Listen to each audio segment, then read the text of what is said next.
L'attente de la sanction. Le 14 décembre dernier, les joueurs de Gravelines et de Paris-Levallois s'étaient battus comme des chiffonniers. Le match avait dû être stoppé. La Ligue de basket a promis des sanctions exemplaires à voir. De la prison avec sursis mais pas de ferme et des interdictions de stade pour les 7 supporters accusés dans l'affaire du match Nice-Saint-Etienne. Ils comparaissaient hier pour s'être bagarrés, là encore avec des supporters stéphanois.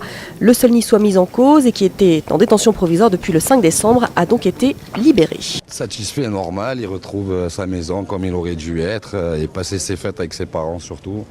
Voilà, enfin, une justice qui arrive un peu trop tard, mais une vraie justice. Qu'ils prennent perpète au stade, c'est pas notre souci, mais le coup de pied, il mérite pas une prison, c'est tout.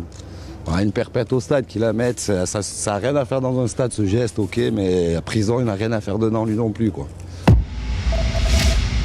Retour au terrain avec le Boxing Day et du spectacle hier sur les pelouses anglaises. Manchester City a fait tomber le leader Liverpool 2-1. Liverpool qui avait ouvert le score grâce à Coutinho, Compagnie a égalisé. Et puis sur une contre-attaque emmenée par Nasri, c'est Negredo qui a permis à City de l'emporter. A noter aussi la victoire d'Arsenal 3-1 à West Ham. Manchester United et Chelsea ont aussi gagné. Au classement du coup, c'est très serré après 18 journées. Arsenal et City sont en tête. Chelsea est à 1 point. La Ligue 1 va retrouver l'un de ses chouchoutes. Djibril Cissé va jouer à Bastia. Il s'est engagé pour 18 mois. Cissé avait quitté le championnat de France il y a 5 ans et demi.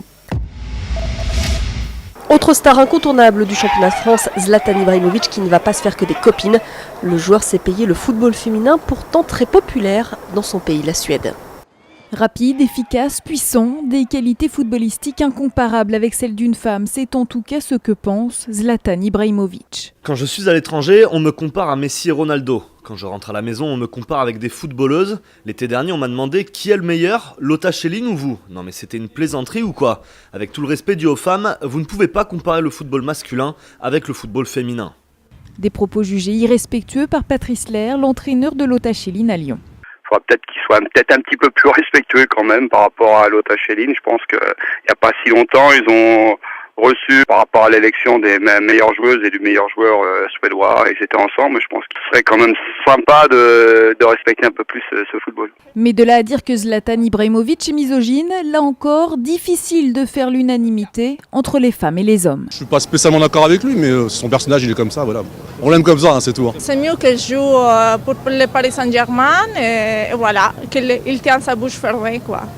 À peine élu sportif le plus populaire de Suède pour la 5e année consécutive, Zlatan Ibrahimovic vient peut-être de perdre le soutien des Suédoises.